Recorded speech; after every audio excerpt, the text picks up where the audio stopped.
ठीक। तो इलेक्शन के लिए मौजूद तरीन वक्त तो फरवरी है, फरवरी ज़्यादा से ज़्यादा एंड ऑफ फरवरी।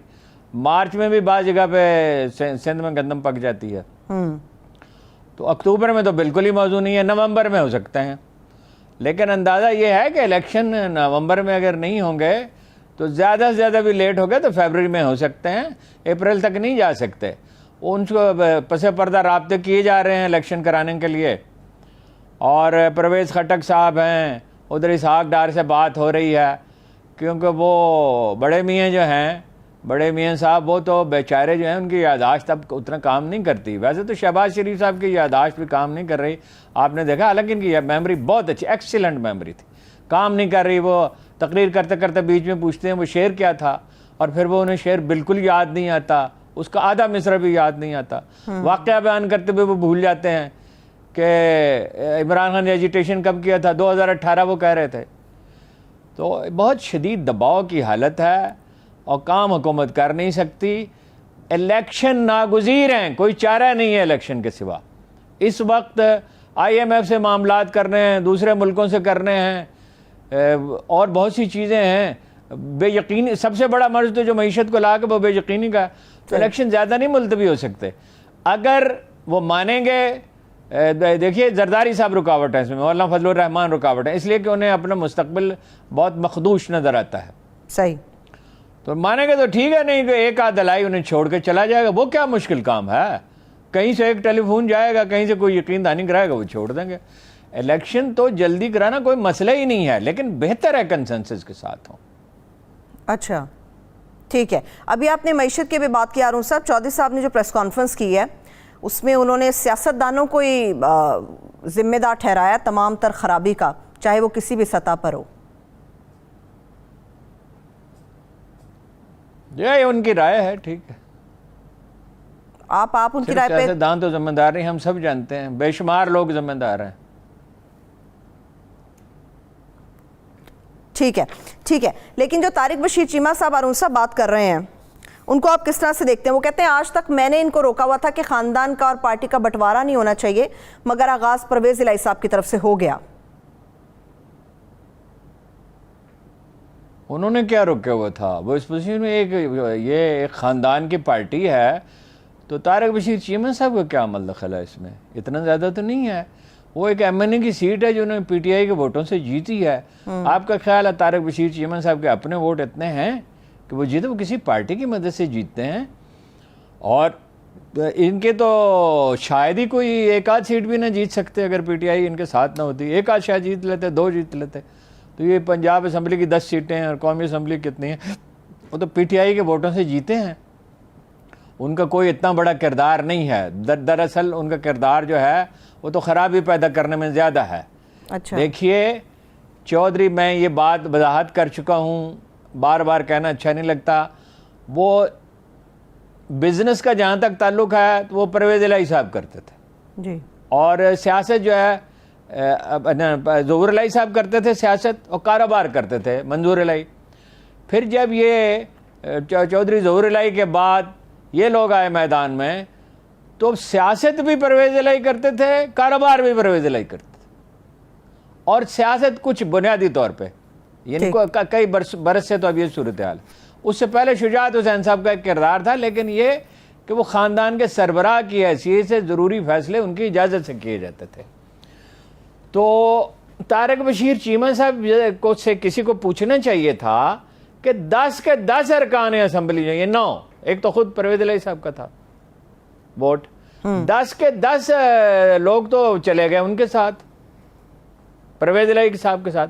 तो इनके साथ है कौन? चौधरी शुजात साहब के 2 फर्जंदान अर्जुमन, तो वो हैं। वो कह रहे हैं वापस आ जाएं। वापस कहाँ जाएं? अक्सरियत अक़लियत के पास आती है, और इतना तनासुब जो है वो ज़्यादा है उनका। ठीक, जो जुज़्व है वो कुल की तरफ जाता है, कुल जुज़्व की तरफ नहीं आता।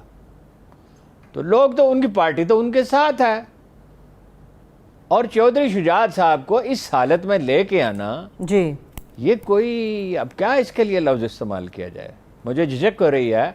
यानी ख़ानदान से ताल्लुक़ रखने वाला हर आदमी जो है इस पर गमज़दा है, और पाकिस्तानी सियासत में इससे जो पहले ही बहुत बुरी हालत में थी, बड़ी खराबी बढ़ गई है, पैदा नहीं हुई, बढ़ गई है और बढ़ गई है। तो वो चौधरी शुजात इस हाल में हैं, वो बोल नहीं सकते बेचारे, पढ़ नहीं सकते, सवालों के ज़्यादातर जवाब बशीर चीमन साहब ने दिए। अब ये मालूम भी नहीं है कि वो मौक़िफ़ चौधरी शुजात का है भी या नहीं। सही। तो औलाद अब चौधरी साहब फरमाते हैं, अब मुझे बहुत तामुल हो रहा है बात करने में, कि जी मेरे बेटों ने मेरी इजाज़त से किया है। जी। तो किया तो बेटों नहीं है ना, चौधरी साहब का क्या अमल दखल है? चौधरी साहब की तो सेहत ऐसी नहीं है, जब वो एक आदमी हरकत ही नहीं कर सकता, ज़्यादा लोगों से मिल ही नहीं सकता, उनकी बात समझ में नहीं आती, जो कुछ वो कहते हैं वो समझ में नहीं आता, तो उनका तो किरदार भाई एक आदमी जो बिस्तर पे लेटा रहता है, ज़्यादा से ज़्यादा कुर्सी पे बैठा होता है और जो हरकत नहीं कर सकता, मकालमा नहीं कर सकता, तो ये फितरी है कि उसका किरदार महदूद हो जाए। वो तो अलामती किरदार था उनका। साहबजादों का इख्तलाफ था, ठीक है, वो पहले ही अपने रास्ते अलग कर लेते अगर उन्हें मुन सिलाई से इख्तलाफ है।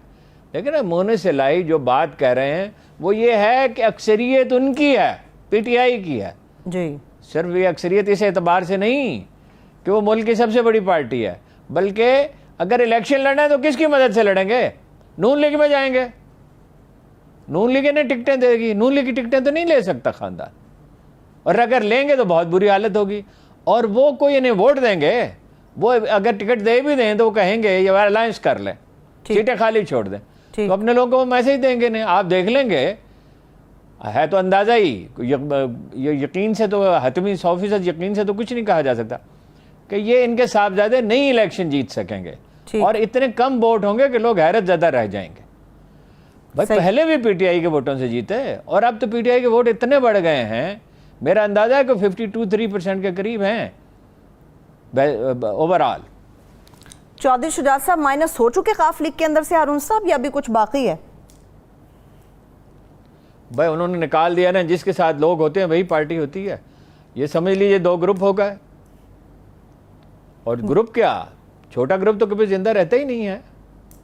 पाकिस्तानी रवायत तो यही है। ठीक है, लेकिन हारून साहब ये कहा जा रहा था आज प्रेस कॉन्फ्रेंस में भी बार बार के वो बानी हैं पार्टी के, उनको सदारत से एक तो हटाया नहीं जा सकता, और दूसरा चौधरी शुजात साहब ने कहा कि वो पार्टी आइन के अंदर तब्दीली करना चाहते हैं। ये